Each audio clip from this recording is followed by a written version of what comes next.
मी प्रथम महाराष्ट्रातल्या त्या जनतेचे असणारे आभार मानतो की 48 तासाच्या कॉलवरती दिल्लीमध्ये झालेल्या अमानुष अत्याचाराला आणि दिल्लीतल्या विद्यार्थ्यांना पाठिंबा देण्यासाठी जो बंद पुकारला होता त्याला प्रचंड प्रतिसाद मिळाला. जिल्ह्यातून मिळाला, मुंबईतून मिळाला, पुण्यासारख्या शहरात असेल, नांदेड असेल, लातूर आहे, कोल्हापूर आहे, नागपूर आहे, उस्मानाबाद आहे, गोंदिया आहे, भंडारा आहे, जळगाव, नाशिक अशा सारख्या जिल्ह्यांमधून सुद्धा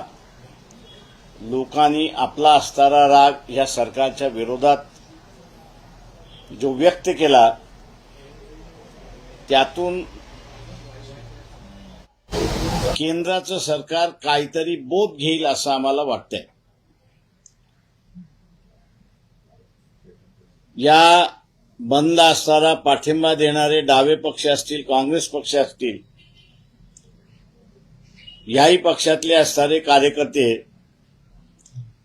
या बंदमध्ये सहभागी होते आणि त्यांनीही मेहनत घेतली अशी परिस्थिती आहे.